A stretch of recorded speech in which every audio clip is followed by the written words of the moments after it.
Madame, Monsieur, bonjour. Bienvenue dans votre journal. Dans cette édition, vous entendrez le ministre de l'Économie et des Finances, Dr Aboubakar Nakanabo.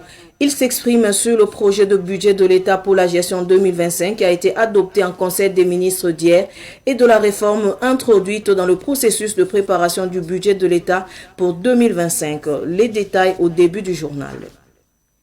L'Association des éditeurs du Burkina ACEDIF réclame plus d'implication des éditeurs dans l'édition des manuels scolaires.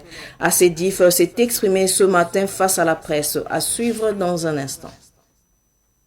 Comme je le disais en titre, le Conseil des ministres d'hier a adopté le projet de budget de l'État pour la gestion 2025. Il se chiffre à plus de 3 500 milliards de francs CFA en dépenses avec un déficit de 400 milliards de francs CFA. L'innovation cette fois-ci dans la préparation de l'avant-projet de loi de budget et le passage de chaque ministre devant le président du FASO pour un arbitrage budgétaire préalable. Les précisions du ministre de l'Économie et des Finances, Dr Aboubakar Nakanabo. La transition a prévu 4 piliers importants dans les plans d'action pour la stabilisation et le développement.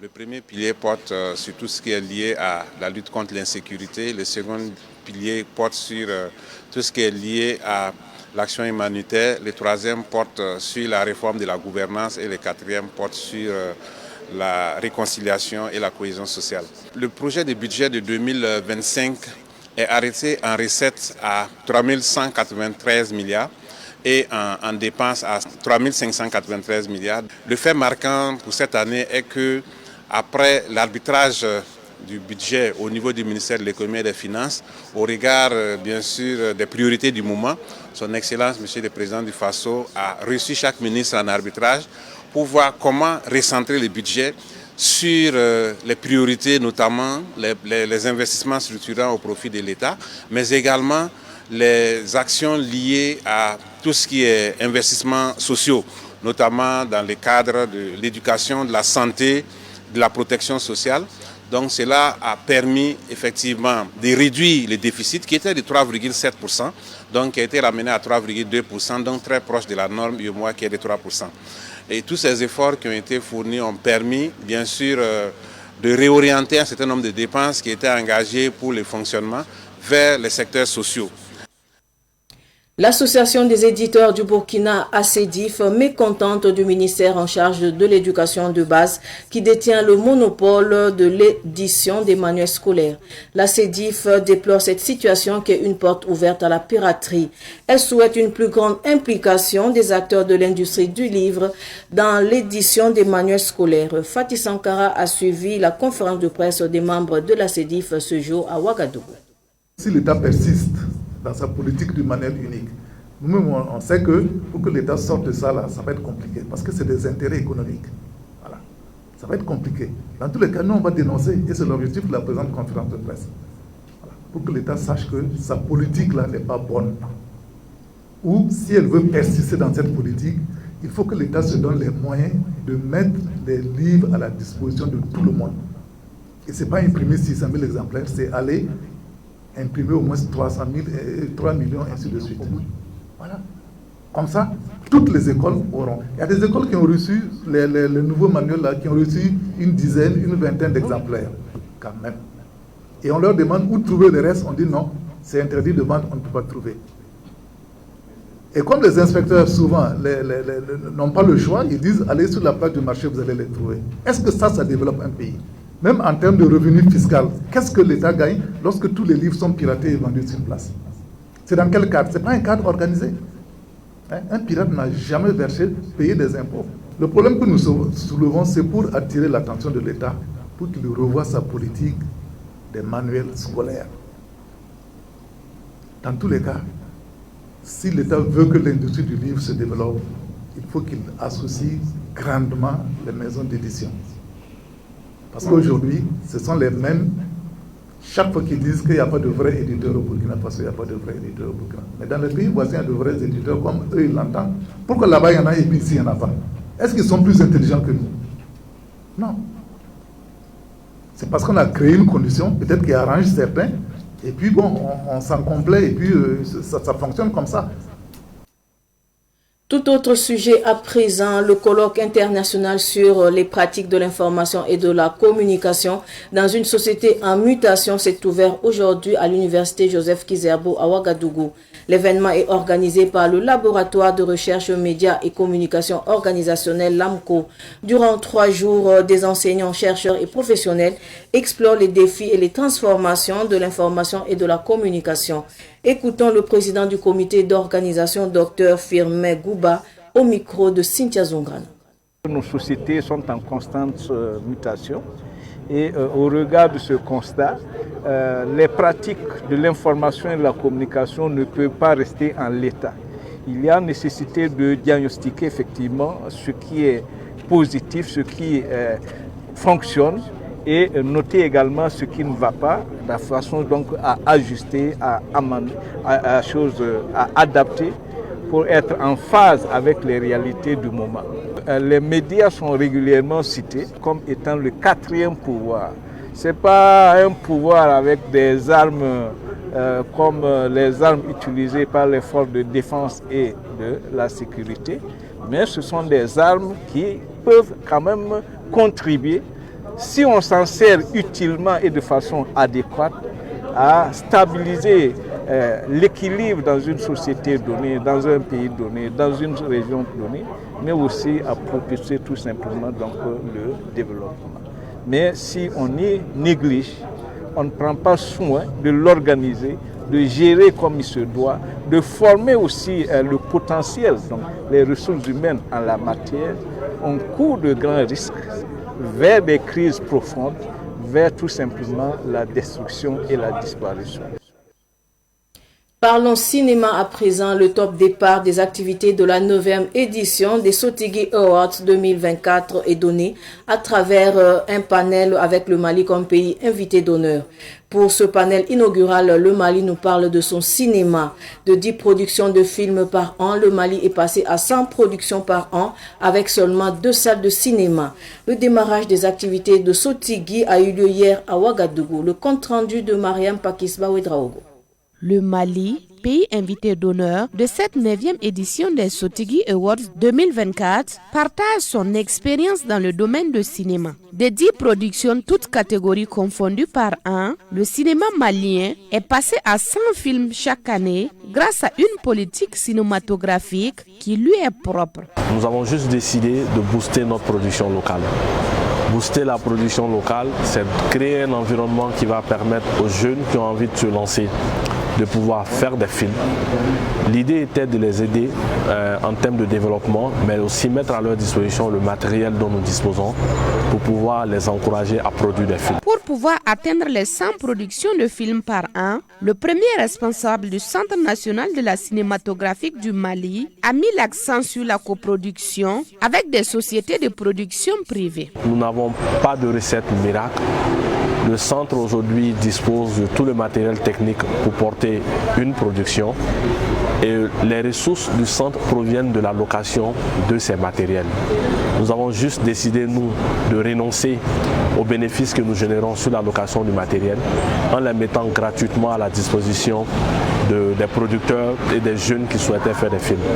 Et je pense que c'était juste une décision volontariste qui a permis de booster la production locale, mais aussi d'encourager la créativité locale. Le Burkina Faso et le Mali, étant 2 pays de l'Alliance des États du Sahel AES, il sera judicieux d'aller dans le même sens dans le domaine cinématographique. Dans le domaine du cinéma, il y avait en son temps un accord de coproduction qui existait, un apport culturel entre les 2 pays.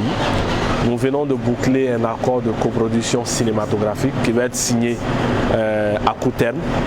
Je pense que cet accord va fixer un peu cette volonté commune des deux pays à avancer ensemble dans ce domaine, mais aussi à créer des environnements qui permettront à la fois aux producteurs maliens de travailler au Burkina, mais aussi aux producteurs burkinabés de travailler au Mali. Dans ce sens, Évariste Poda, secrétaire technique du Centre national du cinéma, de l'audiovisuel et de l'image animée du Burkina Faso, a fait sa communication sur les opportunités de coproduction avec le Mali. C'est un dispositif de coopération qui permet de faciliter, de créer un certain nombre de facilitations entre les deux pays au profit des acteurs du cinéma. Alors ainsi donc, ils auront des facilités administratives, ils auront des facilités financières et tout cela va concourir justement à fluidifier, n'est-ce pas, les échanges et à leur permettre de part et d'autre de conduire correctement leur production, ce qui va créer des emplois, ce qui va permettre la mobilité des différents acteurs, ce qui va donc permettre aussi une bonne distribution, une bonne exploitation du produit lorsqu'il sera fini. Débuté ce 13 novembre, la 9e édition des Sotigui prend fin le 16 novembre. Au soir du 16 novembre, 16 trophées seront décernés aux meilleurs acteurs d'Afrique et de la diaspora. Actualité sportive de cette édition, les étalons du Burkina affrontent les Lions de la Teranga du Sénégal ce soir à 19h temps universel à Bamako au Mali pour la 5e journée des éliminatoires de la CAN Maroc 2025. À Koupela, dans la province du Kouritanga, les habitants montrent leur soutien et croient à une victoire des étalons. Ce sentiment a été recueilli dans un micro-trottoir réalisé dans les rues de Koupela par Ruben Wilson Kojo. Bon, à mon avis, le match est ça sera un peu dur, mais moi je fais confiance quand même à l'effectif de notre équipe. Et les étalons actuellement, il n'y a rien de tel à voir en tout cas cette équipe-là. Je pense que nous irons défier quand même le Sénégal, voilà, pour leur montrer aussi que nous sommes une très grande nation de football. Tout le monde en tout cas est complémentaire. Voilà, moi je ne vois pas les blessés là comme un handicap. Si on a pu sélectionner, c'est pas l'effectif, voilà, pour composer quand même l'équipe nationale, c'est que chacun a un talent. Et je pense que ce sont les joueurs qui doivent se surpasser, voilà, pour montrer qu'on peut compter sur eux. Voilà, et moi je pense que les blessés là ne peuvent pas être un handicap pour nous. Voilà, nous sommes une très grande nation de football et je pense qu'on va trouver les ressources nécessaires, en tout cas pour montrer à cette équipe du Sénégal là que nous ne sommes pas diminués du tout. Pour être honnête, ça sera dur, mais je suis burkinabé, je souhaite que les étalons gagnent. Voilà, puisque le Sénégal aussi, c'est pas une petite équipe. Sénégal, il y a des bons joueurs là-bas, chez nous aussi, il y a des bons joueurs. Le match là sera serré, mais les étalons vont gagner. Voilà, mon pronostic c'est 2-1 en faveur des étalons.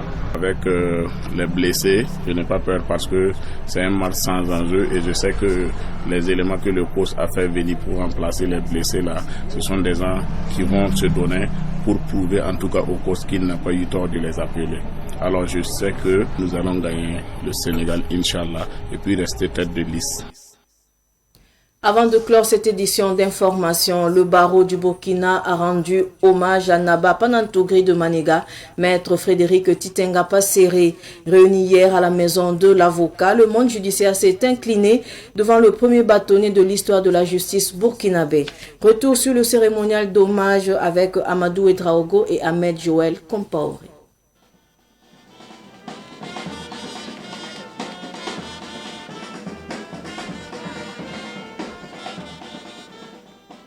Après les hommages des autorités politiques et administratives, c'est au tour de la famille de la justice de rendre hommage à celui qui est considéré comme l'un des doyens de la justice burkinabé pour avoir été le premier bâtonnier de l'ordre des avocats. Maître Frédéric Titenga Passéré, Naba Panantogri, le barreau s'incline. Nous voudrions dire au bâtonnier Passéré, il peut être fier du barreau qu'il a fondé. Et que nous aussi, nous sommes fiers de notre héritage. L'héritage qui est fait de valeurs, de combativité, de courage, de quête de l'excellence, de compétence. Nous retenons de l'homme tout ce que je viens de dire. Un excellent juriste, qui a su très tôt qu'un bon juriste est celui qui n'est pas enfermé, mais qui est ouvert sur le monde.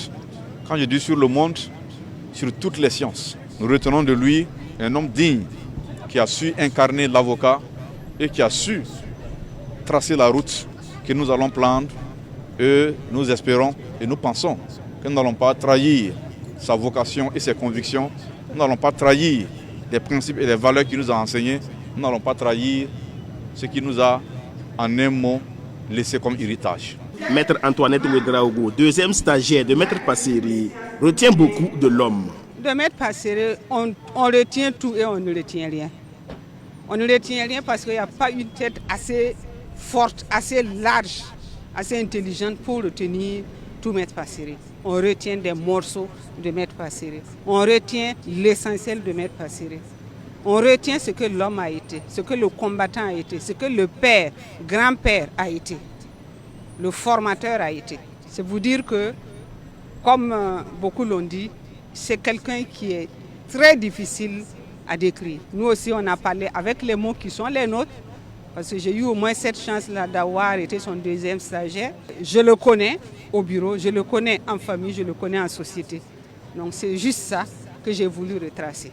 Après les hommages et allocutions témoignant du combat de Maître Passeri dans la justice, le barreau remet sa toge à sa famille. En rappel, Maître Frédéric Titenga Passeri s'est éteint le 8 novembre dernier à l'âge de 81 ans.